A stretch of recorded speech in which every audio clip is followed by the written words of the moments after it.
Oh, playing around, right? Right? Like at this point, we're already live, bro. There we go. We live. We out. We out. We out. We out. Let me just let me hide this for a second, and then I'll put this back up. And then these guys will see what's going on. All right, guys. All right. I don't know why I just jumped on here, but before we get started, you guys know what it is. The first things first is I salute the divinity in you. I respect the divinity in you. Thank you guys for showing up. I just wanted to come and give you guys some positive energy. But today we have a guest on, NewGen 19. NewGen 19, tell us where you're from, NewGen. I'm from Nevada. I would touch on my age, but for future purposes, I'm not going to do that. Okay. All right. No, that's cool. That's cool. I'm Caucasian, got some Indian in me. Yeah, I got a lot of heritages in me. I don't know everything, but it's there. But isn't that most people though? Isn't that most people? I mean, True that. I don't think anybody's 100% anything nowadays, and they would try to tell you that they are, but we all got a little bit of everything in us, man. You know? We do. Yeah, I'm just gonna put my headphones on and we're gonna get into it. These guys are messing with me right now, but we good. We are good. So yeah. All right. So give us a little bit about your background. What do you do, NewGen? What you are an infinite creator. All right. So talk to me. What are you creating and how are you evolving? Talk to me. Take us to the beginning. Well, to start, honestly, I don't know. I just always had a passion back in the day. Like, you know, most people say they had a passion for music, but like I had a passion for just being able to see behind the music and like what was going on around certain areas that, you know, people don't usually pay attention to stuff like that. Mm-hmm. And I don't know. I wanted to do something different. But when I first started making music was in like the year 2016, and it just wasn't very accepted. You know, people were, they were kind of hard on me, like, oh, you're trash.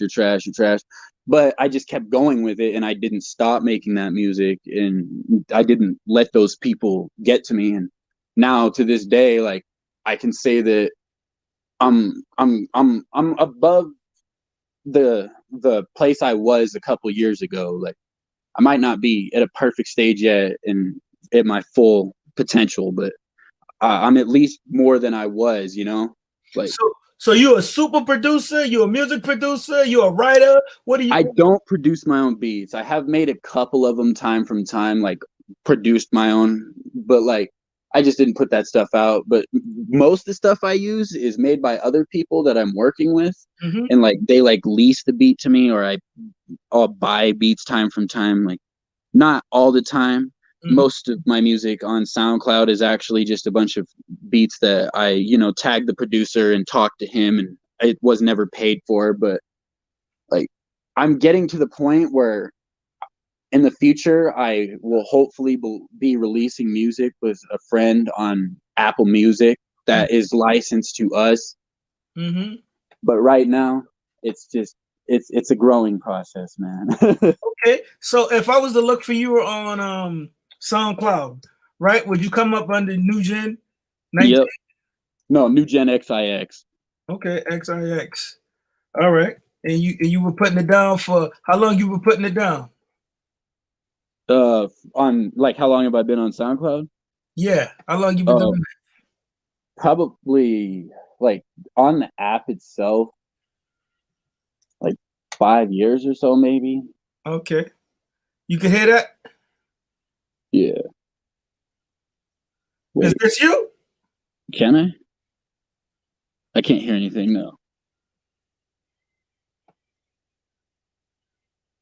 What song is it called? Is that you? What's it called? It's called A Mix to Kill Liches. Oh, no. That's not you. All right. I thought that was you, but no, that's fine. That's fine. I'm going to find you. I'm going to find you and check you out.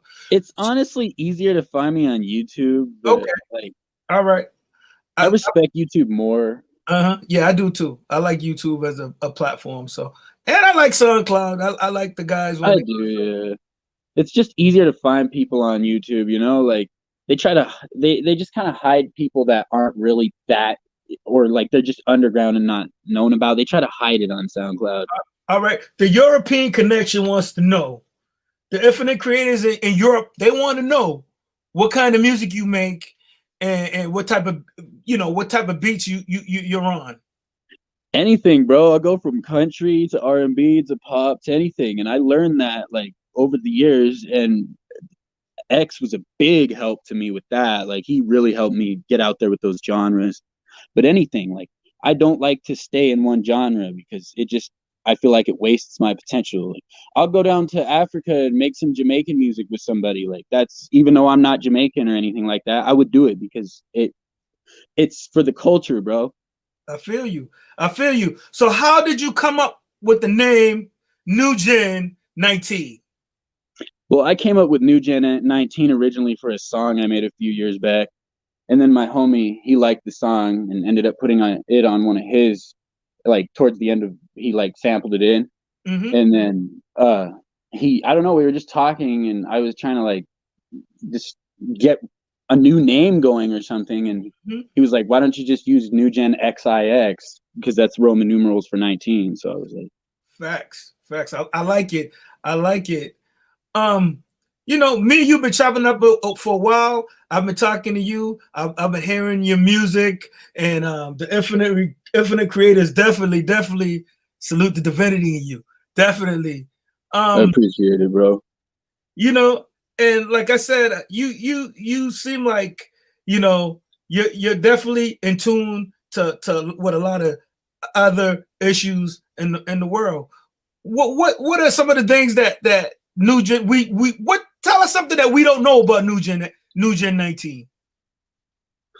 Well, I mean, I went to church as a kid. I loved church. I used to play piano and that all the time, man. And what the funny thing was, I used to lie to, like, not lie in a bad way, but I used to lie to the priest and stuff for my church. And before I would play on the piano, because they would like give me notes, and I would just play something completely random, like on my own notes that I did never just. And people legitimately like that in church, bro. Like I never had any problems with that. And that's another thing that helped me realize that, I don't know, like, music is just kind of in my blood. Mm-hmm. So did you go to like piano lessons, or did you just learn how to play the piano yourself? I did do piano lessons, but there was a lot of times where like I would do what they wanted me to and then just completely switch it up, and everybody was just kind of like, oh, okay. Like, I don't know, maybe it was just because I was a kid and that's the way I saw it, but like I never got in trouble or anything, so I figured that it was just kind of in my blood, because people would these people in my church as I was a child would just sit there and listen to me play piano. Okay. You still go to church? I do not anymore, no. And you mind me asking you why? I don't go to church because I wouldn't say I don't believe in it. I just, with the things that I value and look at, it I don't know, like I respect God and that stuff, but I don't like to mix religion with it, because I feel like it's just a little bit of control, to be honest. Like if you go in there and have a good time with people and those people are great, it's fine. But I've just had an experience where people would like judge me in the past towards the later years, just because I got put on this and that with the system, or just stupid stuff. And they just immediately are like, that guy's a scumbag. Yeah. So you just sort of went your own direction. Pretty much, yeah. I just branched off into my own like freedom. So, and was it because of people, or just because of, you just thought it was something more? I just feel like there's something more to it, man. And I feel like people hold me back. I feel like when I get in a room with somebody who just doesn't really agree 100% on the same words with me, like I can't like do my full potential, They like hold that potential back with their energy. No, I feel you. What we're really talking about is, I don't think a lot of people get this, but it's hard to, I don't want to say just get out of religion, but certain things that you're brought up with, like for example, like religion, it is hard to get out because it's programming to an extent. It is, yeah. It is. And a lot of people don't understand that. And being free. Like I had one of the gentlemen last week asked me, they told me that they wanted to be free. So since you don't go to church, I'm not gonna say you left religion, but since you don't go to church, have you found a sense of freedom? I mean, I guess it's all on you. Like, there's times where I just feel miserable in any position I'm in. I could be with my parents at home, or Mm-hmm. I could be out of town, or I could be anywhere, and I feel like I'm not in the place I want to be, and that's been my problem my whole life, man. Is I've just never been able to settle because I feel like there's something at the end of the tunnel. It Wow. it's Good. I don't know. Well, that's a good thing. I mean, not settling is a good thing. Now we getting into it. Being the infinite creator isn't about settling. It's about creating and evolving. We say True. we don't compete, we create. We do create, yeah, and that's the best thing about it is we can create experiences that people will when we're dead and gone, they'll remember. Like look at X, like he's supposedly dead now, and he's still got all this music there to help people that are depressed. Yeah, I Got think. these interviews, and Yeah, and he left a lot of clues, and he left a lot of information that I don't think people even realized that he was doing at the time, or they were even aware of what he was doing. Now that you mentioned him, how's X affected your life?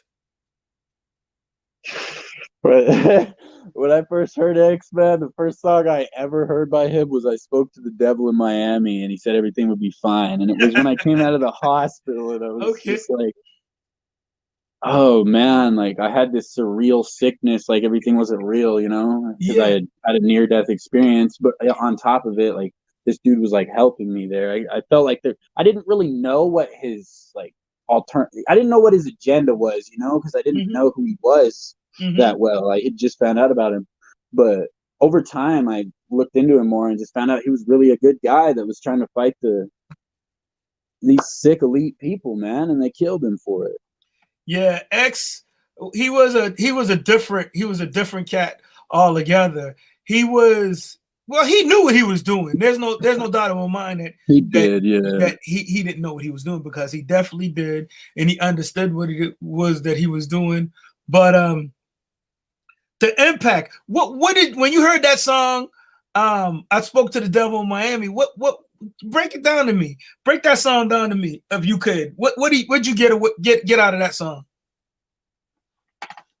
It was just like, I don't know, like this kind of, I gave myself away to the trust of another person, and then got betrayed. Mm-hmm. And like, that's almost, he says at the end of the song before it goes off into just the beat, he says Anima Vista, which I can't remember, but it's some other religion, and it's like some chant to a demon or something. And I was like, it's almost like that song was he was like, that's when he gave himself to the industry and sold his soul, basically. Like, that's when he did all of that so he could come up and try to help us, bro. And that's what people don't get about X, is like, he really did help us with his energy, like when you feel down, you can go listen to a song by him and it'll make you feel better, Yep. And Latin, it says Anima Vesta. It means your soul. It is a part of Latin saying okay. Vestra means free your soul. That's what free your soul. There you go. That's what Anima Vesta means. And like I said, for me, to me, I dig, I understand, and like I said, he was way before his time. He definitely affected, and he still affected a lot of people till this day. And you said you were in the, so take us to that period of time when you were in the hospital and you found this music. Like, I had just, it was like 1 second I was on my family's carnival working, and like we had torn down rides that night in Wendell, Idaho, actually. And everything was just I was numb to everything, man. All I cared about was money and drugs and the next piece of pussy I was gonna get. Like that's Mm-hmm. literally all I cared about. And then Mm-hmm. the next thing I know, I'm waking up in a hospital, like just bam, bro, like that. Yeah. No, I hear you. I don't know. I came out of the hospital a couple days after that, and I heard him on SoundCloud, and like around that time, "Look at Me" was starting to blow up, and that's when like everyone was starting to realize him, you know. And I, I don't know, man. He helped me. Another one of the songs I heard by him at that period was "Never" and "Garrett's Revenge." Mm-hmm. Those really helped me too. Like it was Uh, just a very hard time that changed my life, and it was like a warning to me that if I kept going down the path I was going to be dead, bro. did it change you for the better? It did. I feel like it did, yes. And what level do you feel like you connected? Because you clearly connected. I don't know. It was just really weird. I felt like I was throwing my purpose away to a bunch of people that didn't care about me. Like, because like I said, I feel like there's something at the end of the tunnel. But at that period, it had gotten to the point where I literally didn't care about anything but getting high, having sex with girls, you know, just very vile crap, man. Like, people shouldn't be living like that. And I was, and I feel like it was like almost a punch in the face that was either going to kill me Mm-hmm. or I don't know, something snapped in me and just I was like, this is not how this is supposed to end. Like there's more to this. Mm-hmm. And that's really what made it connect with me and gave the energy to keep going, man, is I just didn't want to die. And I even felt like people were plotting on my death, like trying to manifest my death, you know? Mm-hmm. Mm-hmm. And like people around me, like family members, and it was just bad, man, because those months after I got out of the hospital, if it wasn't for X, I probably would have committed suicide or something out there because I was being worked 15-hour days. I was drinking barely any water, smoking like 2 packs of cigarettes a day. Mm-hmm. I was just destroying my body, man, and my mind. So so music is your purpose, or what is your purpose? What do you think is your purpose when you speak about that? It seems like you went from A to somewhere else. So what are you creating? And like other than I know it's the music and it's clothing and all that, but what do you think the purpose is now? The purpose is I want to get up there like X did. Like I can't. What I mean is I want to get up there to a position of power and pretty much just like go off on these motherfuckers, bro. And be like, this dude's a pedophile, you know, like this guy is making this TV show and you're watching it with your kids for 16 hours a day, and this dude's molesting children behind the scene, or like this is real stuff going on behind the scenes that people aren't talking about, man. Like we literally live in a global cabal right now where they are trafficking children and people don't not talking about any of that. None of it, bro. And that's Mm-hmm. the stuff that X was going to get in with that Caution Tape album. I know it was. Mm-hmm. He was going to tell everyone, and then they just quote unquote killed him off and came out with Skins. Mm-hmm. You know, they destroyed his legacy, man. Okay, so when you speak about the cabal, you give me a little more clarity, so the infinite creators can know exactly what you're talking about. Like, there's this thing called Q movement, Mm-hmm. and I'm not going to get too much into that right there, but like look up the name Isaac Cappy. Those people that want to know, like look up Isaac Cappy. Like look, he's got live Instagrams where he's just talking through like Instagram, like we're talking right now.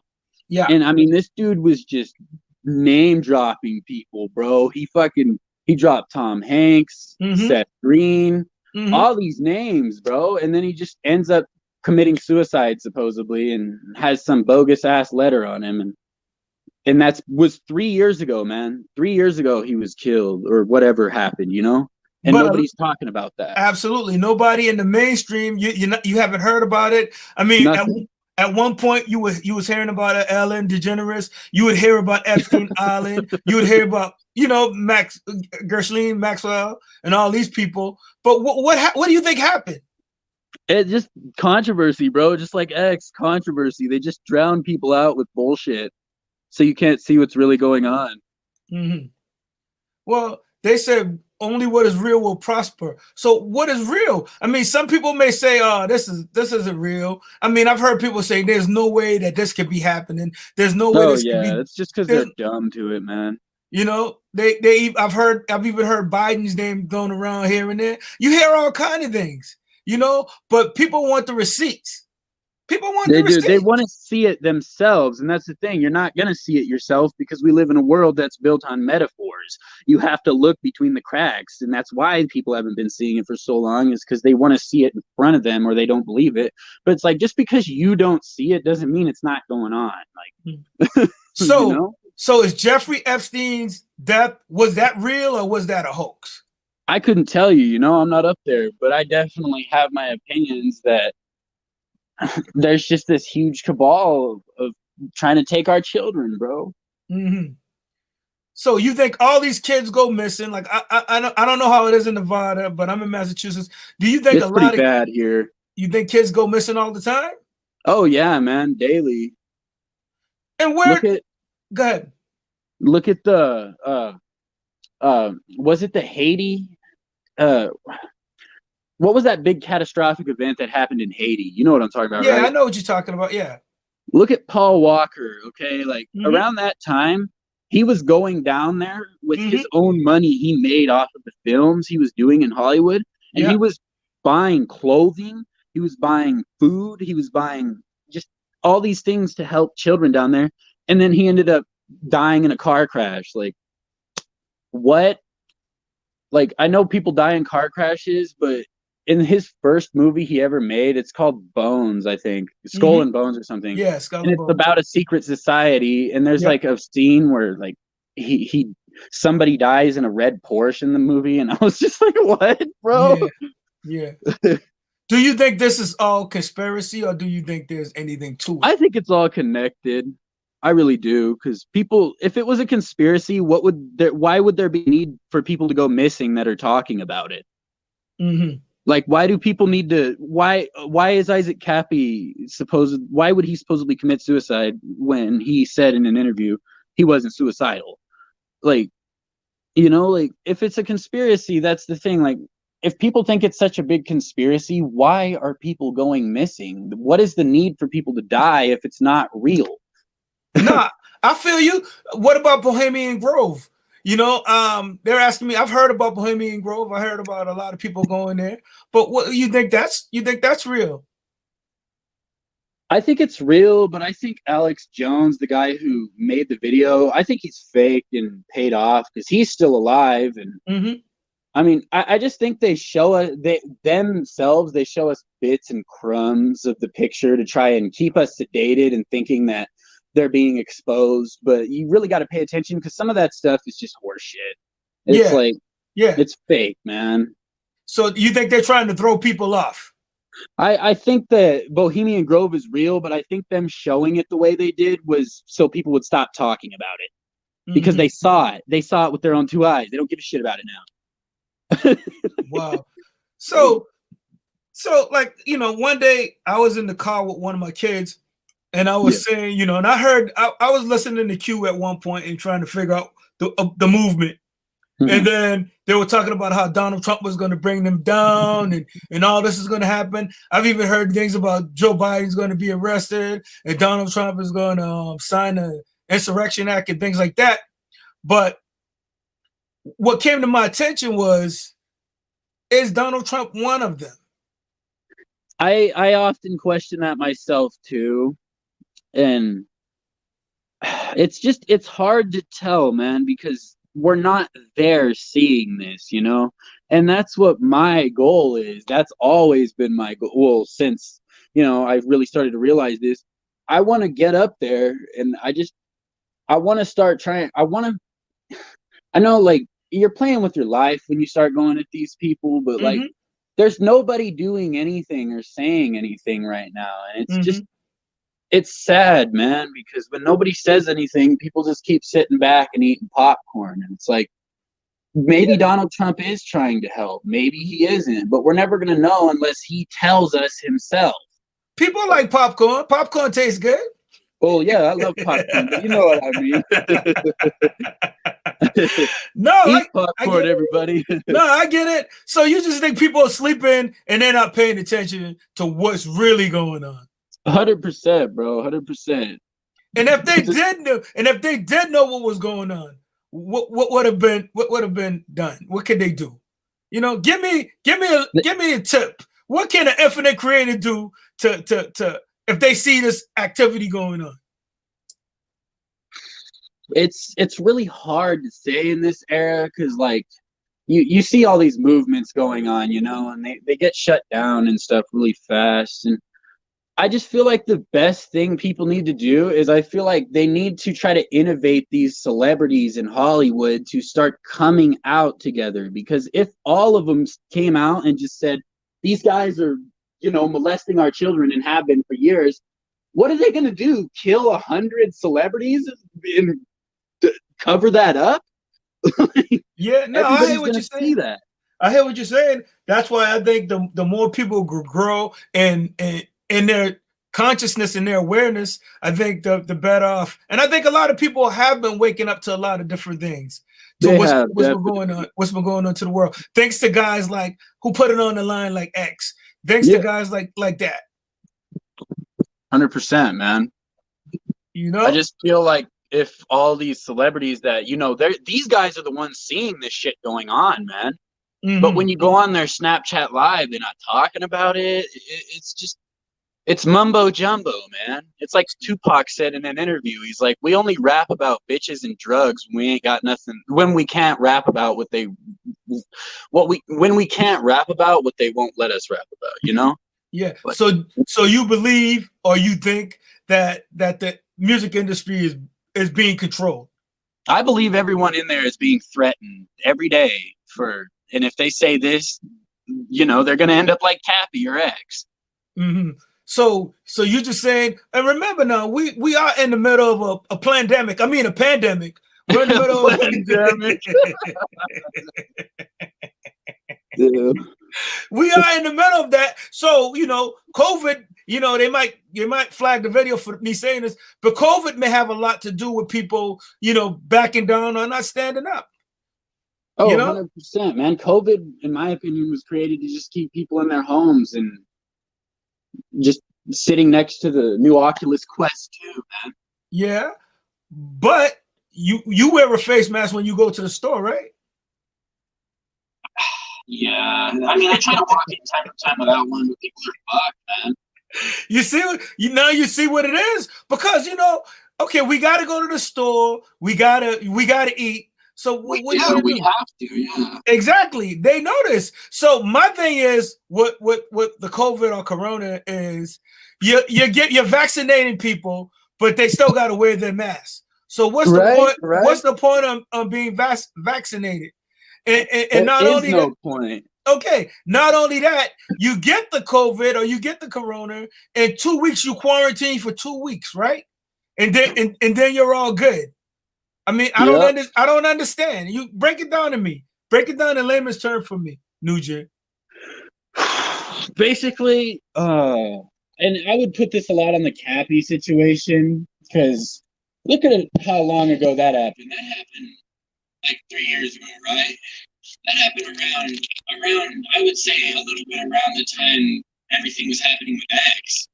But like it was more drowned out because not many people know who Isaac Cappy is. He's kind of like, he's rare, dude. He was in the Breaking Bad show, but he was only in one scene throughout the entire show. Something happened. You know, hold on, NewGen. Something happened to your audio. What's going on with your audio? Can you hear me? Yeah, that's better now. That's much better. better. Okay, my bad. All right, no, you're good. So go ahead. You talk about the Breaking Bad show and what was going on. Okay, yeah. Well, Cappy was in that show, and a lot of people don't even know that, but he was actually in the scene where Hank walks by like this jail cell, all pissed off, and like this dude's like standing there, like, "Hey, man, can I have my call?" And that's Cappy, bro. And that's the thing, like he's so hidden, and he was kind of like X, but like X had a bigger platform and more people watching him, so it got out to more people. But I just feel like this COVID shit was just kind of like a backup plan to those people that were just coming out, bro. It was a lockdown, exactly what they're calling it. Like, you go out in the streets, there's nothing going on, you know, besides like our stupid shit amongst us fighting amongst each other. Yeah. They're causing us to go to war with each other over something that's not even real. It's bad, bro. Yeah, I mean, I think, you know, from the BLM to what went on in the Capitol Hill last week, I think all of that is crazy, because I was just saying, you don't look at yourself in the mirror and attack yourself. You never do that. No, you don't. You don't. But your audio went bad on me again. Can you hear me? I can hear you, but it sounds like you're underwater somewhere. Damn. Oh, you know, don't tell me they're messing with your audio too. I wouldn't doubt it, boy. Here, I'm gonna put a headset on. How's that sound? No, that's cool. That's much better right there. That's much better. How's this? Oh, that's beautiful. That's beautiful. Oh, okay. Yeah, they probably are messing with my audio. I wouldn't doubt it. Like, there's been times where me and my homie Young Jai were talking in the party about this in the past, like when we were playing some Xbox, and then I just got kicked somehow. Yeah. They know, bro. They listening, bro. And it's all good. I don't care. I mean, like I said, you got to stand for something. You know what I mean? Of course. Or what are you? You don't exist. Kind of like the Joker. You seen that movie, right? No, I didn't see the Joker. Oh, you got to watch that one. You'd love that, bro. They literally are telling us about what's going on with that film, 100%. Okay. All right. I'm writing that down right now. It's a good one for sure. Definitely. So if I'm a young man, say you're talking to a teenager, maybe in the early teens, and they're having a lot of issues at home, or they may have been introduced to drugs and different things, and sex and things like that. What would be your advice to young adults or young people? You just got to motivate yourself, man. You got to find things to keep your mind off having to get a bar of Zans from somebody or having to sip some lean. Like, when that comes to mind, it's just like start buying records in a record player and collecting. Like, don't go out and spend your money on a bag of meth, and like, it's not worth it, man. That is the reason that our community is being that's the reason our economy is so bad right now, is because you go anywhere and there's just dope heads looking for dope, man. Mm-hmm. So the opioid crisis, what do you think the cause of that was? The opioid crisis, yeah. I definitely think it was probably just the government selling it on the street to us. I mean, like, where else would people get mass shipments of these drugs without a connection to somewhere that high up? And like, they traffic this stuff through countries. I don't know. I really think that they're doing all of this to keep people sedated. And in a way it's sick, but at the same time it's kind of needed, because there's so many people on the planet right now. It's almost like drugs are being manufactured as a way of depopulation. Because how many drug overdoses do you hear, man? Mm-hmm. Like, all the time, this guy died from an overdose. This guy died from an overdose. It's like almost like a depopulation tactic now. They usually, when you usually hear it, they're usually saying it's natural causes, or they was in their sleep or something. That's how it usually comes off when I hear about that. Every time, bro. Crazy. It's crazy, man. Like, this world needs to just wake up, and we all need to come together, man, and start growing our own food and stop going to McDonald's, like, for real. So go ahead. So when you think about the New World Order, right? What do you think it is? The New World Order, I definitely think it's just this one global community where like they want to do this universal income program where they'll put everybody that's in the country or like connected within all these countries across the world.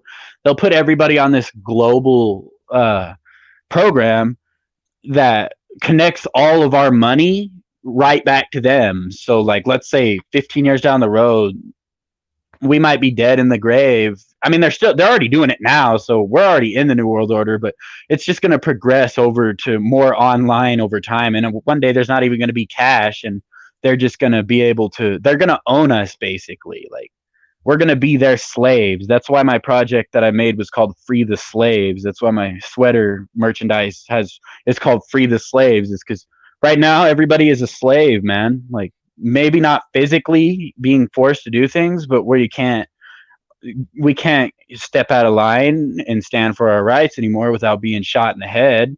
We can't, we can't do anything now, man. You can't even walk into a store anymore without somebody smirking at you because you're not wearing a mask on your face. And it's like, this same person just took a shit, didn't even wash their hands in the bathroom.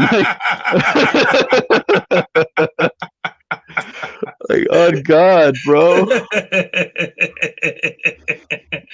Yeah, I understand that, but it's like, what do you do then? What do you do if the people are handing over their rights, right? It's not like anybody's taking anything away. It's the suggestion, wear a mask. There's just being, suggesting things. They're putting a rose on top of it. It's like when they sell you an iPad or something, it's in a nice ass box, and then you end up finding out that your biometrical DNA is inside of that iPad now because you put your finger on it, and it's just it's one big fucking joke, man. Like, and people buy into it because it looks nice. Well, and they're distracted. I mean, they're distracted. Yeah, of course. But if you don't know you're being distracted, how do you combat that? Sam Spears was talking about a dopamine detox. And I dig and I get it. And I pick up on that. But how do you understand that? How do you understand that you're even a lot of times, people wake up in the middle of the night, they're on their phones, they go to bed with their tablet. How do you combat this? You know what I'm saying? How do you combat this? People need money. People need shelter. People need to eat. They need medical attention when they need it. So what do you do? They do. What do you do? What do you do? And that's the big question. What do you do? Right now, there's really nothing that we can do. That's why I said early in the interview, I was like, well, not interview, but video. I was like, dude, people just right now, what people can do right now, the best thing we can do is try to innovate celebrities to start speaking out in groups. Because if celebrities start telling us what's going on, it's going to start building this progression. We don't all just stop paying our rent now, obviously. I understand, like, I can't stop paying my rent, or I'll be homeless. But like, I'm just trying to say there's progression we can put into this. We can, over time, we just need to start opening up our minds to more things and just taking these steps and putting down the tablet for a while and going outside on a run. And people are like, well, I do go outside on a run, but I have my phone in. Yeah, take the music out. Like, I love music, but maybe there's just times where you just got to listen to the nature, bro. You got to listen to the sky. And that's the problem now. Everybody, they fidget now because they're so used to having this piece of technology on them. It's literally become a part of us, dude, like mentally and physically. We have basically burned our engram into this phone. Like, our soul, they're like trying to drain people's souls. I know that sounds weird and like some shit out of a horror movie, but it is some shit out of a horror movie. Okay. So when you say drain, what is your soul? Talk to me about the soul. Since you went there, and then we'll go back. You said they're trying to drain your soul. I'm going to ask you, if you could define the soul for me, if you could even put your hand on it for me, let me know what you think. I feel like the soul isn't something you can obviously physically touch, but it's like, it's just there when you wake up, like you feel it. Like, I don't know how to explain it because I obviously haven't lost my soul, but like, it's just kind of like, the reason X called the song "The Boy with Black Eyes" is because he sold his soul. Like, how would you feel? You just kind of feel weightless, like a piece of you is gone. And that's kind of what he explained in the Mars Files, was that it just makes you feel weightless, like a piece is gone, a piece of the puzzle. Kind of, like Yu-Gi-Oh, that old ass card game. Yeah, yeah, yeah. You know how like he had like this triangle he would put together and stuff. The what was it called? It was that puzzle, and he had it over his neck. That was his soul. And like when he went in there, there was an alternate version of him that like had all these doors locked up, all these doors in there locked up, and it was pretty much his mind with all these hidden places in his mind. And throughout the show, he like unlocks these different areas, and I feel like that's our soul, man. We're unlocking different areas every day. We're evolving.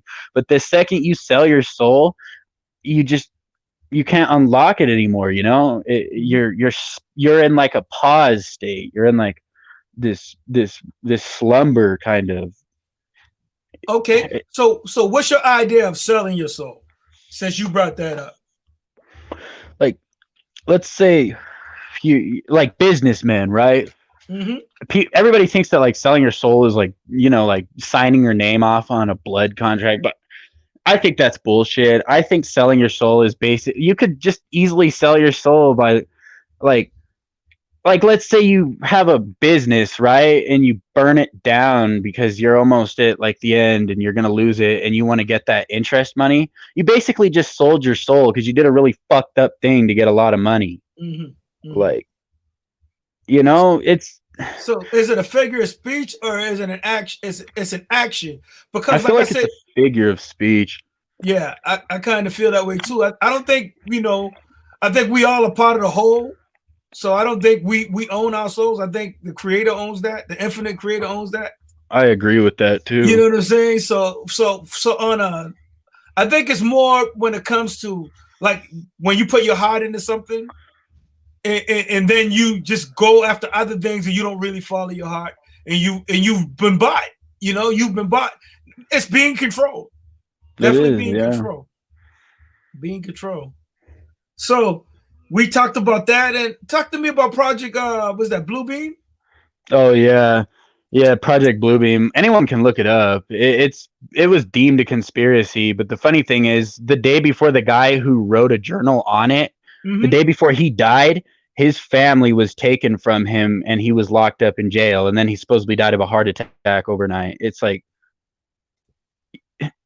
how are people not seeing this, man? People tend to see what they want to see, but just like you were telling me a second ago, people are busy. They're tied up. They're distracted. They're distracted with work. They're distracted with their phones. They're distracted with their TV. So society, man, it's where we're going as a society. You know what I mean? They're telling people that there's issues going on, and that's the problem I have with suggestion, the power of suggestion or auto suggestion. People who don't understand what that is, then it's being used on them, and they don't even realize that. That's true, 100%. So that's why I don't tell people not to watch the news, but I would rather you not to watch it. I don't tell people not to watch TV all the time, but I would rather you not do that all the time. I wouldn't tell you what to do, but I would say focus on yourself. Focus on yourself.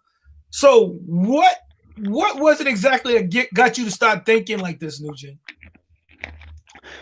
I just started looking at how evil everybody's become towards each other on the internet. Like, people will literally just start making fun of you on a video because they don't agree with your opinion or something. And it just shows you how diluted everyone's perception has become. It's like, if we're all one whole, and I know everybody has different perceptions because we all perceive differently, but like, if we're all one whole that's connected to a God, then like we all need to work together, and stop fighting amongst each other.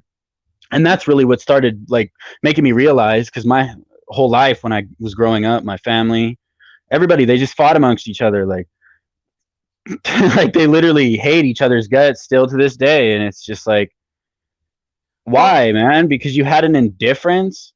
Yeah, but it's also, we're here to experience.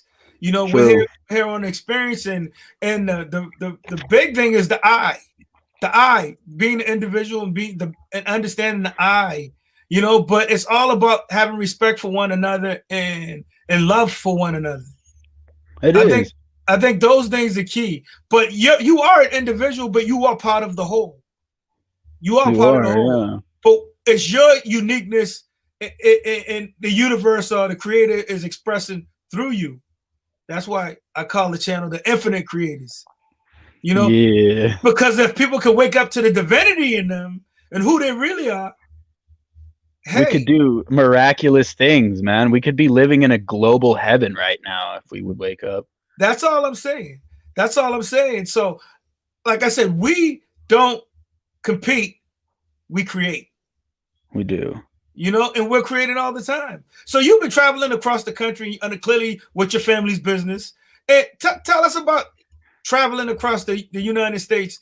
You know, for some of my brothers over in my European connection and Canada and around the country. Tell us about what it was like traveling around the country. And I know you said it was a lot of women and a lot of drugs, but talk to us.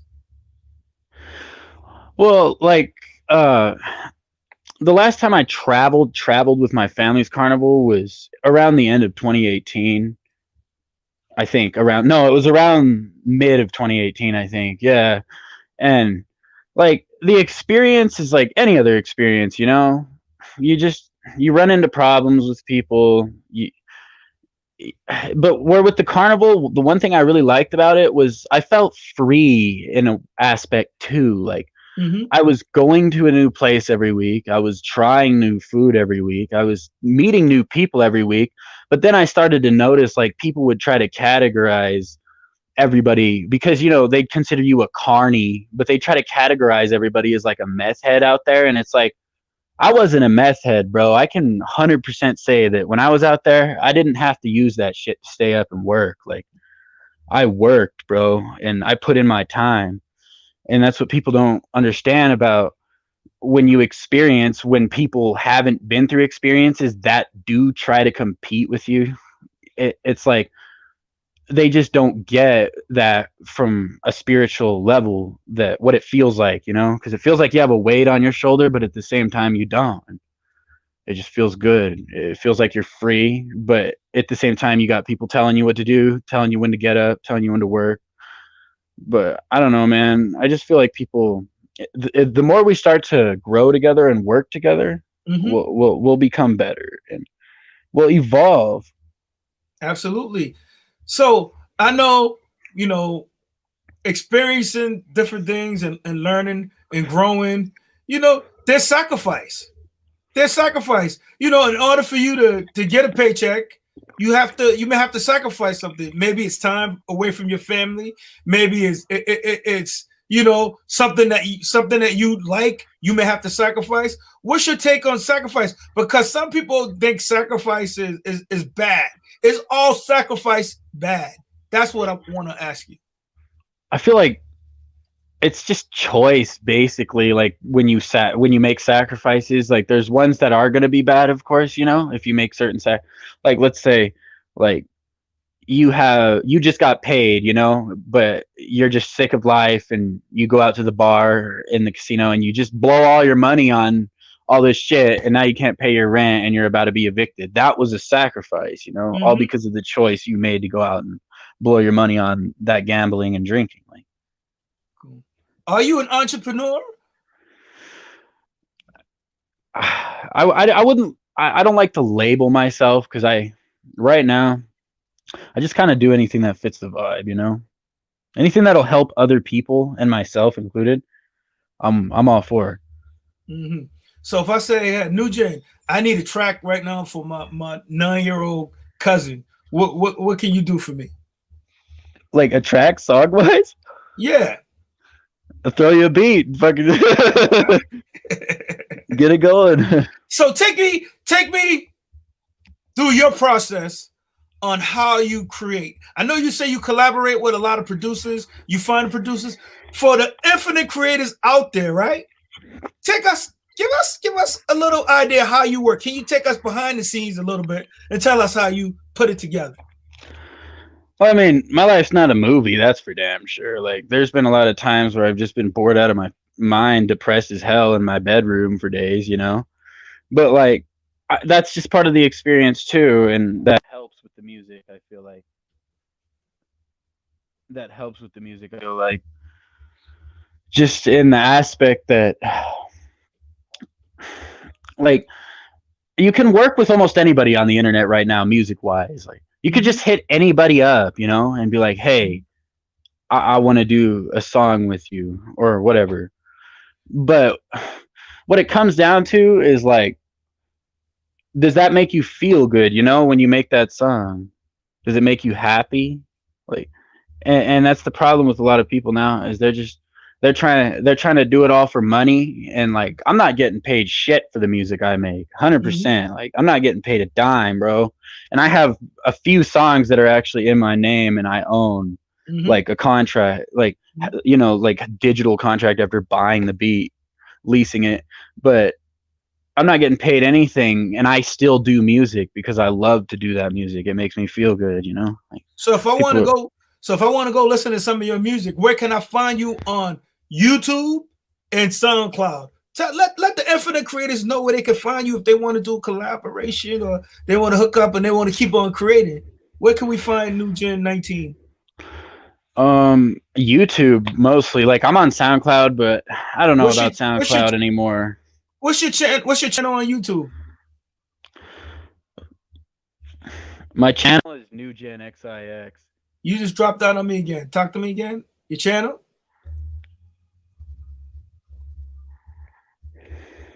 NewGen. Yo, can you hear me?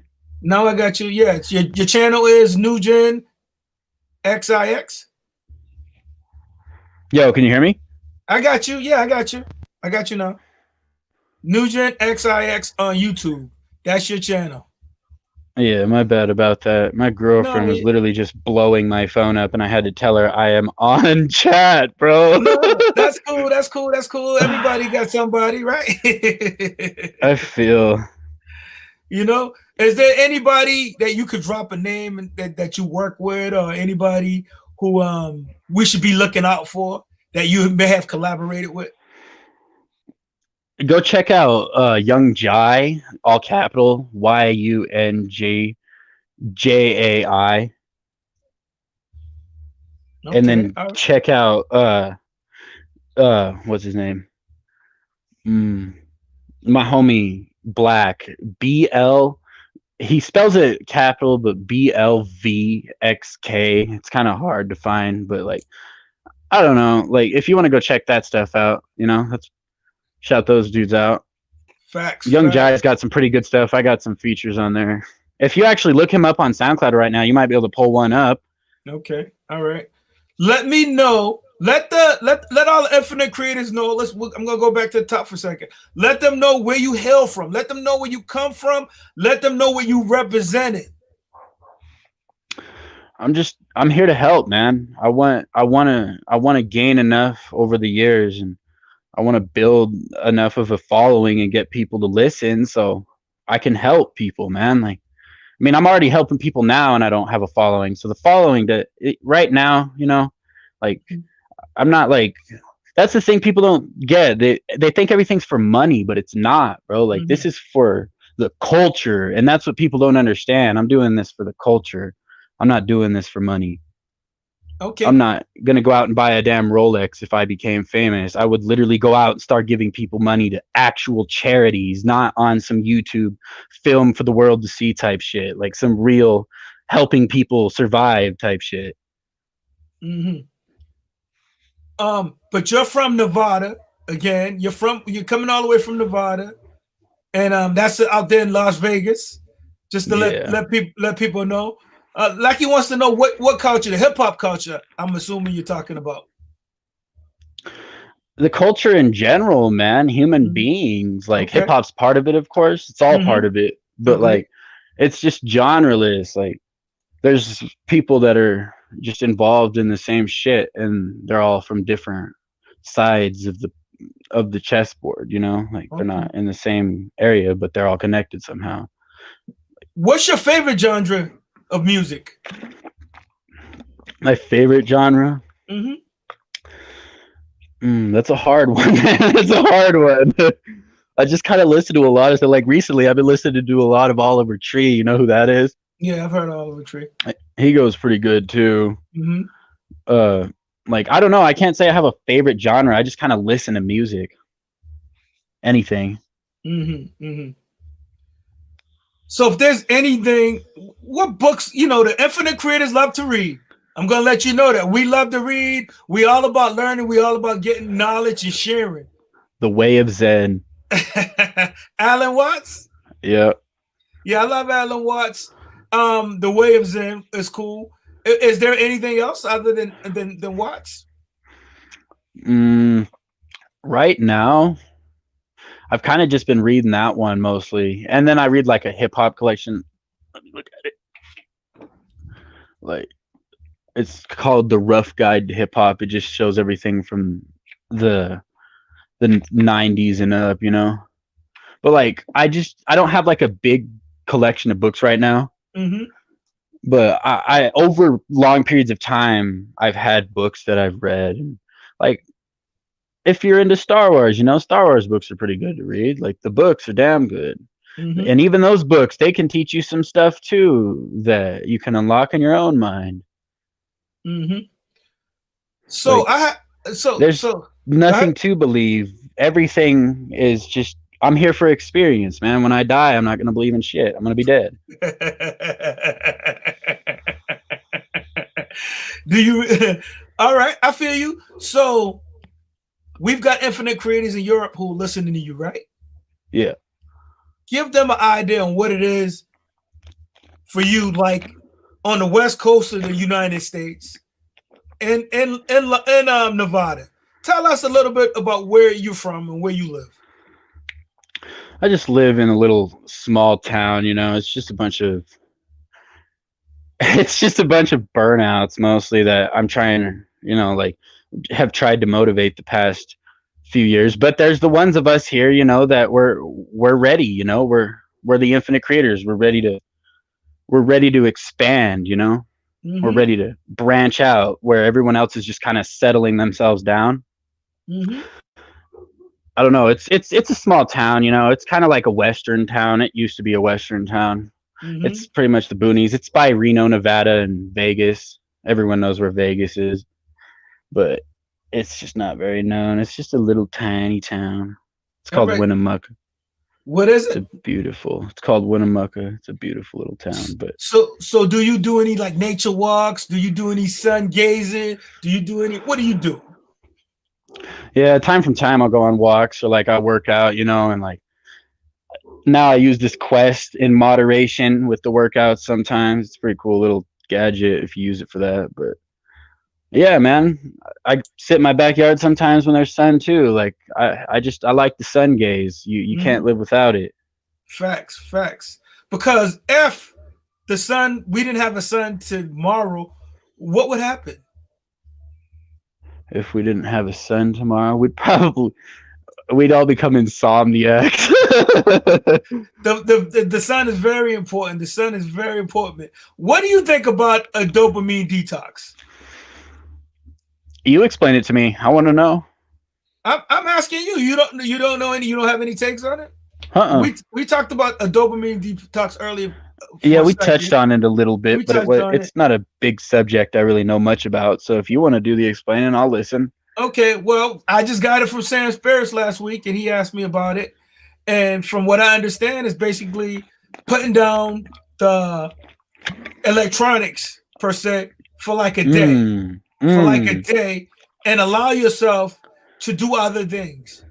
You know what I mean? Force yourself to do other things. Get outside. Learn what it is that you want to do.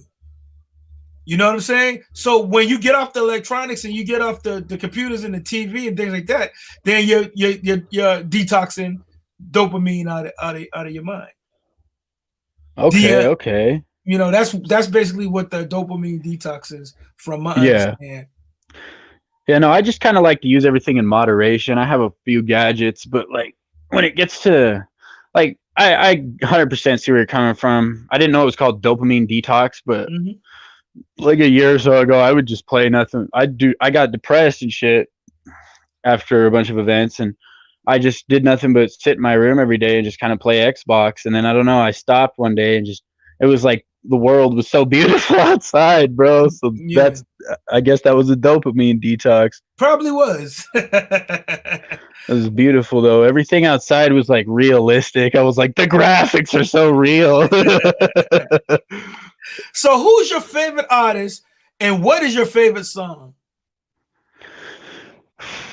That's another hard one, bro. I like a lot of artists. Mm-hmm. Like my favorite, damn, it really is a hard one because I listen to so many artists on a vast scale. Mm-hmm. I personally, I don't think I can name a favorite. I just kind of like all of them, you know? Mm-hmm. So, take us to a highlight. Give us a highlight so far in your life. Take us to a good moment. Take us to a good place. Give us something that you remember, even growing up as a child, and it was a positive experience for you. Being in soccer and being the best as a kid, for sure. Like when I was growing up, I was big into sports and stuff. I was the best on my team for so long, and then I don't know, man. I started smoking pot, and like I'm not going against pot because I like it, you know. If you like to Mm-hmm. smoke it for pain relief or whatever, but like I was just doing it to the point where I was smoking it every single day and just kind of becoming depressed, you know, and doing nothing. So I lost that motivation I had for sports, and I don't know. That was probably the a moment that I really cherished. That was the most innocent in my life because I was just a kid, bro, playing sports. Like there was nothing else to it, you know. Mm-hmm. So Soccer too. where do you see yourself in the next 5 or 10 years as an infinite creator? Hopefully on a bigger platform, speaking to more people, helping people grow like we're doing now. Hopefully sitting on an interview with you maybe in 5 years, talking, you know, to 500,000 people. It would be nice, man. And people will say that's an unrealistic goal, but like if I lived my life saying that the goals I want are unrealistic, I wouldn't even be alive today. You feel Facts. me? Facts. So do you have a lot of goals, or do you just like freestyle it basically? I have goals. Some of them just end up getting knocked off the charts, but like there's just a few goals I am completely dedicated to that I just have to achieve. And one of them is one day being up there able to help that many people with that much influence like X was. Because X even said it himself on stage at one of his revenge tours. He was like screaming at everybody. He turned off the music and was like, fuck this. You can all be up here just like me. All you have to do is believe in yourself. And I don't know, man. I you just have to believe in yourself. And no matter how many people keep telling you you're not going to be shit, you just got to keep going, bro. You just got to keep going, you know? You can't give up. No, I agree. I saw that before too. I saw what he was saying, but the thing is, I get what he was saying, but the question is, how strong is your drive? How strong is your desire? What is your desire? If that's what you want to do, are you willing to put in that kind of work? I should say. It eats me alive, yeah. It goes beyond like my drive is just I have to have it, bro. Even if it kills me. And like I've got scars to show it to this day, you know. Well, you've been traveling across the country, so you know what. I'm sure you've got some experience because you've been traveling. But what was the best place you've been to in your travels, and the worst? Montana for sure was probably the best. Cause I don't know, it was just peaceful up there, you know. It was just a lot of land and beautiful places to see, and it was a peaceful experience when I was up there. The worst was 100% Bend, Oregon, bro. That place was bad. Like when me and my family went up there. Have you ever ridden the Rocco Plains? No. It's kind of, you know, the Ferris wheel. Everyone knows what a Ferris wheel is. You know those ones that are big, but they have carts you get into and you like spin them. Uh huh. Well, I was running one of those, and it was massive, bro, and like it was just bad. There was like over at least 1,000, 2,000 kids, about the same. I'm 100% flooding out this what's that called, fairgrounds, with me and my family's carnival there, because they literally had nothing else to do in that town outside of our carnival that just showed. So all day it was just the same kids in line and line and line, and I'm just standing there on a pole, because I was literally sitting on a pole, bro, and like it was standing for 15 hours with, you know, numb ass legs. I was like, I can't do this, bro, but I did it. I kept pushing on. I wasn't a bitch. I didn't back out. And that was probably the worst time I ever had in my life on the carnival. Like, that was bad. After that week was over, I got a motel room and I was just like, hey! I was ready to sleep, bro. I was ready to go to bed. I was just jello. So you talk about the carnival. Did you guys have animals, and are you a vegan or vegetarian or anything like that? Or are you a meat eater? What's up? What kind of diet you on? I'm definitely not a vegan. I tried to do it in my life because, you know, it definitely pushes for a healthier advantage. But I've had an unhealthy lifestyle since the carnival, and I even still eat time from time, just kind of unhealthy. But I've been able to cut myself down on it a lot more now. Like, it's how do you explain it? You know, like you know what bulimia is? Yeah. Like bulimia, that shit. I was getting like the borderlines of that when I got off my family's carnival, and I was skinny as hell, bro. I had abs, and like I was getting the borderline of that, and I was just throwing up my food. I couldn't keep any meals down or anything, and that was another reason I was saying that was destroying my life, you know. And I don't know, I just broke that habit one day, and I fucking gained some weight on me, and I where I'm at right now in time, like, I'm not the most healthiest person, but if you offer me a salad, I'll fucking eat that shit. Have you ever had a bad trip on drugs? Like maybe LSD or something like that? Have you ever had a bad trip? Like, you know? Dude. I've had more than one bad trip on drugs, bro. Like, I think the worst trip I had on drugs was probably the worst trip was actually in Elko, Nevada, when me and my family were playing the carnival down there. And it was bad, man. Like, they were working the shit out of us all week. And at that week, I was running the Ferris wheel. And like, I was just, once again, jello, you know. But like, one night we went back to the room. I went back to my room, and I just got super fucking high, man. And I smoked a joint that was laced with something, and that shit fucked me up, bro. Like, I felt like a dead piece of meat inside of my bathtub in the room. Like, it was horrible. I was just floating in there. Like, literally, I had freaked myself out so badly, and I'm sure it was most partially a fucking panic attack, because you know how that goes.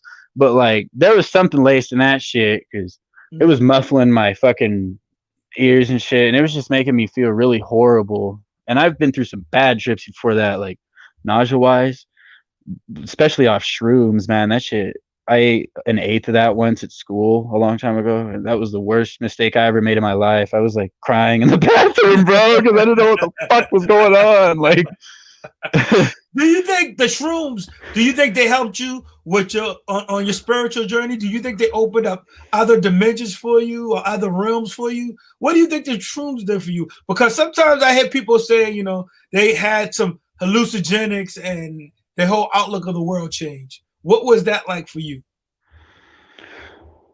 Well, like, they just, I don't know. I haven't really done many shrooms in my life. That was only a period that I did it.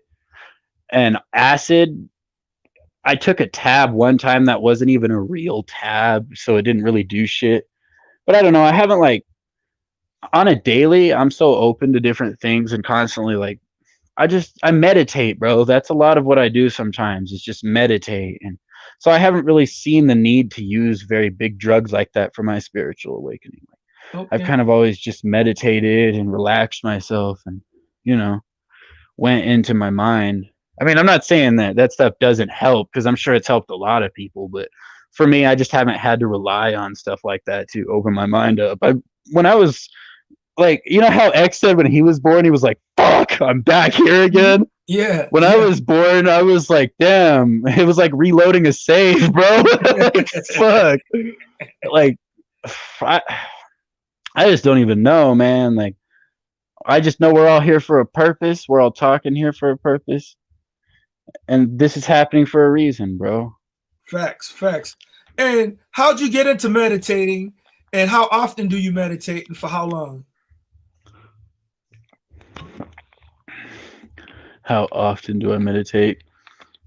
I would say probably like, I don't do it 24 hours a day, of course, but like if I'm anxious as fuck and I'm just not feeling good and I'm like overthinking everything, I'll sit there for a couple hours, which happens casually actually now. Like I'll just get a random panic attack or something from hitting the dab pen too hard. And the next thing I know is I'm meditating over here on some cheese shit. So I don't know. It just makes me feel good. That's why I read The Way of Zen, because it pretty much teaches you about that too. All right, dive into that for us then. Talk to us about Alan Watts for those who don't know about Alan Watts and The Way of Zen. It just speaks about every one of the religions, and it doesn't say that any of them are wrong. It just says that there's one ultimate thing behind every religion. There's a God, man. Like, there's a God behind every religion. And the way of Zen is pretty much just Alan Watts trying to like teach you to approach life subtly, not be so stressed about everything and just meditate. It's pretty much what it's called. Like, think of like monks meditating in a building. They'd probably even recommend that book. I don't know if they would, honestly. I've never met a monk, but like if I could, on some real shit, if I could just get up and leave right now, if I had the resources to do that, I would go live in China or something and become a monk. And I know that sounds crazy, but that's how like open-minded I am to shit, man. Is like, imagine how peaceful those guys live. They live in self-isolation all the time. Nobody is telling them what to do ever. They're living in this like isolated cube of life in their own mind when they meditate. That's why they just sit there for hours, and people are like, don't wake him from his slumber. It's like, bro, that fool is in his slumber. Do you Skin diving? Do you listen to anything like 432 hertz, 428, 528? What do you listen to? I like to do a lot of that with my own music too, like just chop it down to slower rates and stuff. But I definitely like 432 hertz. I feel like it definitely is like a healing one, just like X said it was. It's a healing frequency. And what's your take on 440? 440, I think I heard something about that like being a bad one. Is that right? Yeah. I've never really put mine at 440 hertz or anything like that, but I like to mess around with like, I like to slow shit down and listen to it with that slow aesthetic vibe. So you an R&B guy? An R&B guy? Yeah. You like the slow stuff? Yeah, I love it all. So what's your take on Screamo? Some of it's just like, wow, it just keeps going on and on and on. But there's some stuff that's also pretty good too, and I can see why people get hyped to it. Is there anything embarrassing that or embarrassed you that you could talk about? Embarrassed me?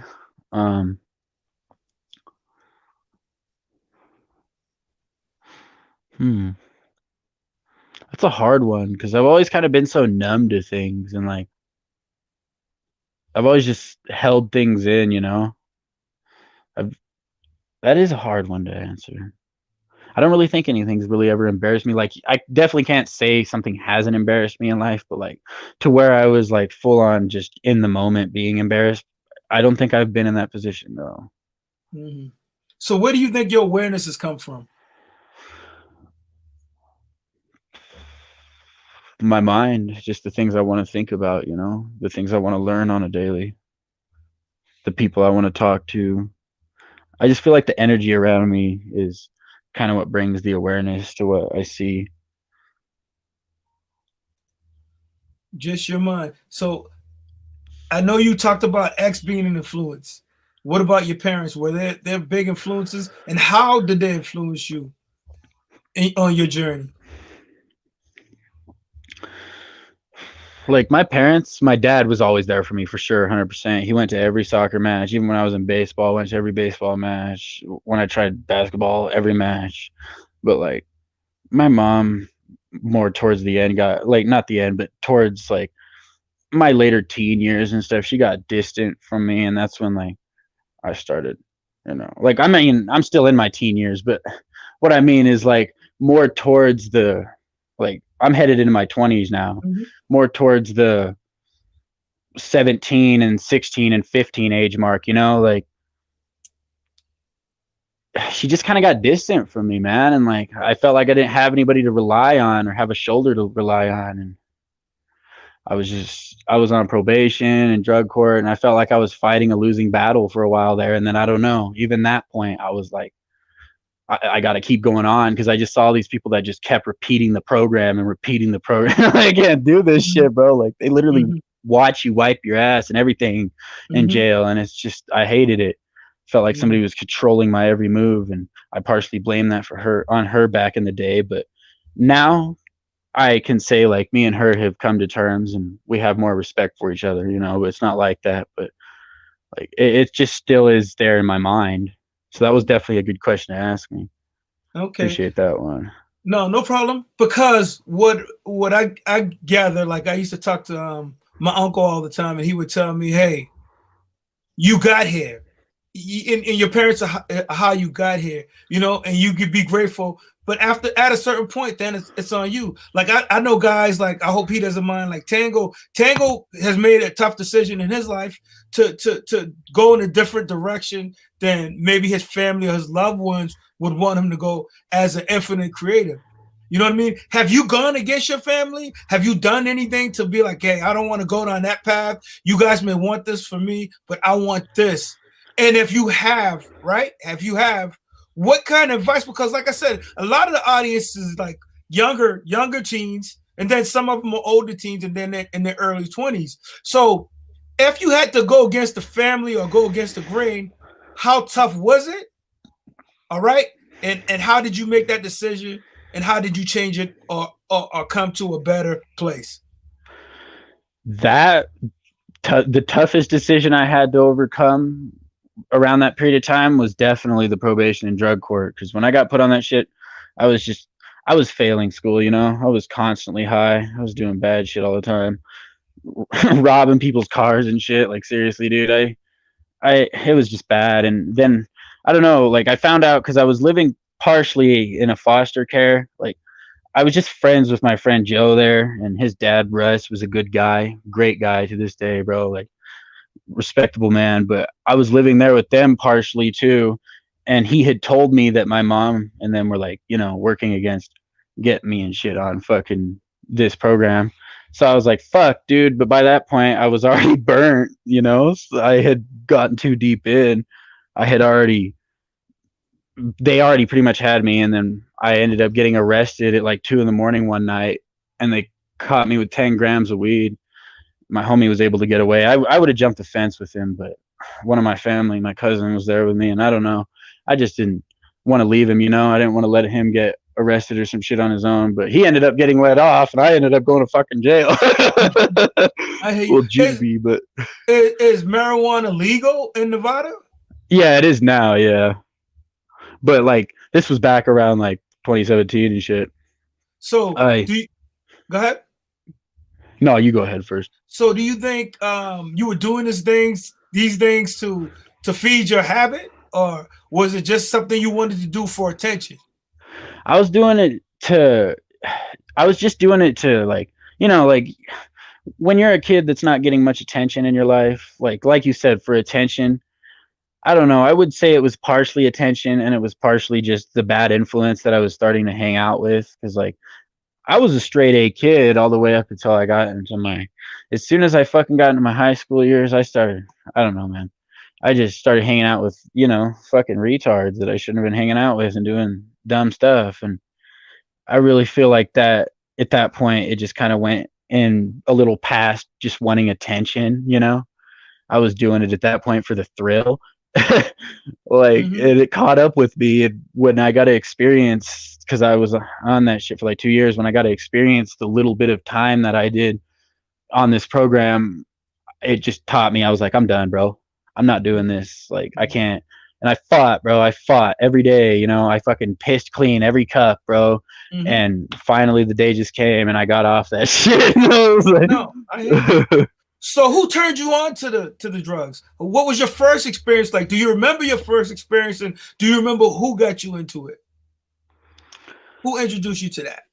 My first experience was probably like when I used to hang out with some old ass friends when I was like 12. They used to fucking smoke weed all the time, and it was just, you know, it was just cheap shake, but I always thought it was cool, and you know, kids thought that shit was cool, and I tried. That was probably the first time I ever smoked. And from that experience, if you could go back at any point in time in your life, right, and you could change one thing, NewGen 19 could change one thing, what would that one thing be?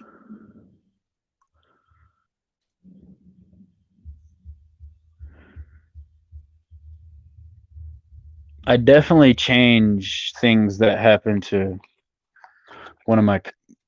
He wasn't like blood related, but I just got really close to him. We pretty much became brothers. Like we were brothers, bro. He was with my cousin Gypsy at one point. I just loved him so much, and just like he ended up being killed, and I just wish I would have been able to help him. I mean, I know it's not my fault, but that's probably the thing I would try to change. Like, that's another reason I push so hard for this music, bro, is at this point I've had so many people close to me die that I'm doing it for them too. Like, I don't want them to be forgot about, you know? Because it's like people are just forgotten about when they die almost, unless they're a celebrity or something. And it's like, those were my fucking brothers, bro. I know you probably know how, everybody knows how it is to lose a loved one, you know? It hurts, bro. But when you just start losing a trail of them after a long period of time, it just becomes sickening. And now that's kind of why I'm not gonna stop with the music and shit. I'm gonna keep going. So your drive, your motivation is your fallen comrades, your fallen brothers. It's for them, yeah. I mean, it's for myself too, but it's more so over the years become for them. Cause you paid homage. You definitely paid homage to the infinite creators and some of your mixtapes and things like that, and we appreciate it. And you know we respect the divinity in you. We salute the divinity in you, baby. You know that. You know that. Keep creating and keep evolving. Keep creating and keep evolving. I appreciate it, man. Like I said, I'm here with you guys, you know, like I'm not better than you. We're all the same. We can fucking change this shit if we keep working together hard enough. We can make a change. We can all grow from our experiences together. Agree. Are you into anything other than music? Is there anything like, you know, art? What else are you into? I mean, I draw occasionally. I'm not a big drawer all the time, but I'm one of those people that can like just pull up a picture off the internet and like not trace it, but just look at it on my phone and literally draw the whole thing flat out. Like I drew a picture of X. I'll send that to you sometime, but it's a pretty nice one. I've actually drawn a couple of them, but my favorite one, oh dude, you'd like it. I want to get it painted on a canvas thing. You know what I'm talking about. I got you. So if you are to give the infinite creators some advice, right? What would be your main takeaway? Just keep doing what you like the hobbies, everything, you know? Just at this point, like there's just always going to be somebody there with a different outlook than you. And like, if you like it, you know, fuck it, man. Just keep doing it. But maybe mom might not be happy with that. Maybe they got to pay bills. Maybe they got to help out at home. Maybe they need to go to school. What's your take on school? Let's say that. What's your take on college? What's your take on furthering your education? What's your take? Respect it, because I'm still doing mine right now. I got 2 credits left. Okay. Definitely get your school done, like for society's sake in that aspect. Like I 100% agree with that. You know, like you got to make money. You can't be a bum ass motherfucker on the street. So get that. Like, don't do it too late though and rebel against your parents, which some people do. But like, if you can get that done, that's a thing out of the way. That's a job at the mines that pays $20 an hour. You can get a 2-story house with that. Like, you can buy some Rovers. There goes the drugs. If you don't use the drugs anymore. Like, there are certain aspects of society that I respect 100%, like certain areas in business, because it's all just business. Like, I fucking grew up watching The Godfather. I know what this shit is. But like, respect the people around you, I would say a little more. Like, if they're really doing things and abusing you and going a little too far, then definitely don't start lashing out. That's going to make it end up turning on you, because that's usually what happens. The situation gets turned on you, like you're the bad one. But if like something's getting that far, just try to talk to them. And if they don't want to hear it, you got to try to branch out to somebody. But like, I definitely don't recommend just rebelling from your family and saying fuck that, because to this day I'm great friends with my parents. Like, we're good. Yeah, you need your family. What's your take on family? So what's your take on family then? I mean, since you went there with me. If they don't try to kill you, and they're your family and they love you, then they're family. Like, 100%. No, I dig. So go ahead. If you can give each other that respect, that's family. Even when they're not blood. That's why I have so many people that aren't blood, that we gave each other that respect. And to this day, I love those people, Yeah, that's why I call it the infinite creators. Because once you know what if you know what the infinite creator is, then you would understand what you are. So when you say family, that's why I feel like this is we're building a family here. We're building a community. It's not about Chris. It's not about me. It's about, what are we going to do together and how are we going to build and move it forward Let me see what else I want to ask you while I got you on the jack. Any other projects coming up? Anything that you want to share? How would we find you on social media? What are you on Facebook? Are you on Instagram? And how can the Infinite Creators find you? YouTube. That's where everything's going to be. And then in the future, Apple Music, if people like that. Maybe Spotify. Is there anybody you want to work with? I mean, I wouldn't mind working with Uzi. I like Uzi. Yeah, Uzi's nice. So as you brought up Uzi. So is Uzi the guy? He's that guy for you? One of them. Like, there's a lot of them, but I would definitely fuck with some of that. He's just got those nice little hard bangers that you can just throw on and get down to. Like, okay. But any of them, like, they're like, I would have liked to do a song with X, and that's what I respected about X. He actually did do a song with a kid, even though I didn't really care for it too much. I wasn't sitting there like, fuck this kid and all that. I was just like, Get Money, Matt Ox? Yeah. I like the song. Yeah.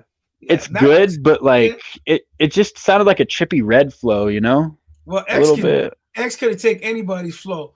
Well, I'm not talking about X. I'm talking about Matt Ox. Well, Matt Ox is nice too. He did his thing on it. I mean, X put him on the track. Okay, so he went hard. Fair enough. What does that tell you? If X put him on the track, then he had to be X. He was being humble. Okay. True. You know what I'm saying? So, NewGen 19 is on the island. You could only take three. True. You could only take 3 things with you.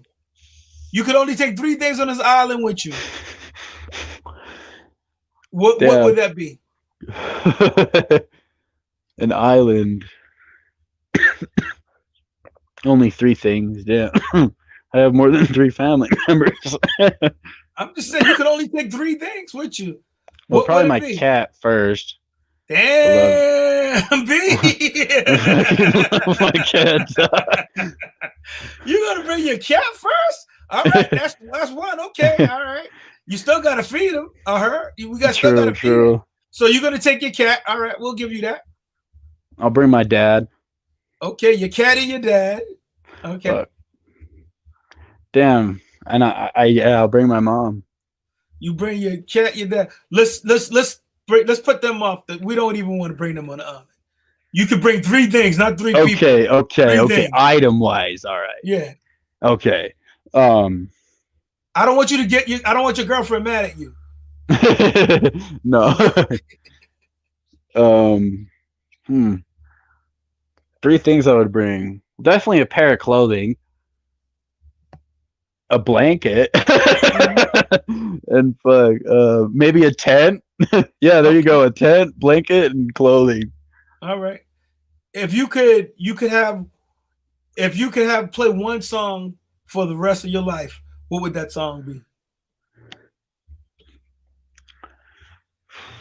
Damn. Got some good questions here. I'll give you that. One song for the rest of my life. Probably Never by X. Yeah, I'll take that. 100%. Yeah, I like that. That's not even like a genre in my opinion. That's just like you could play that in church. That's like a hymn right there. Mm-hmm. Like there's no cussing. It's just a beautiful song, and it's a piano. Like you could play that on a piano. Oh, bro, that gave me an idea. Get it done, man. Get it done. That's what we're about. Remember, we don't compete, we create. We don't compete, we create, and we keep on creating, and we keep on evolving. There you guys have it. I'm gonna let NewGen XIX give us some parting words. Give us some parting words before he leave us with something. I appreciate you letting me come on here, bro. I really do, 100%. Like I haven't done anything like this before, and I 100% appreciate it. You know, I humbly bow. Anybody could have, like anyone else that I could have asked. Not anyone. There's obviously other people out there, but like a vast majority would have tried to charge me for something like this. So I 100% appreciate it, bro. Like, you're a humble guy. I'm definitely here to help you grow your community, all of our community, I guess you could say, everybody. And I just appreciate you giving me the opportunity to come on here. The pleasure's mine. I humbly bow before you, and I salute the divinity in you. All right, guys. Divinity in you. I appreciate you, NewGen XIX. Guys, bro. If you like the content, make sure you like, you subscribe, and you share the streams. Make sure you like, subscribe, and you share the streams, and you share the channel. And like I said, I will be sharing the links. I will be doing more content, doing more interviews, and getting more people on the channel. And hopefully we can learn and we can grow together on this journey in life. So to all the infinite creators, I salute the divinity in you. I respect the divinity in you. Until the next time, peace. Thanks, NewGen. I'll talk to you. Have a good one, bro. Peace. You too. All righty.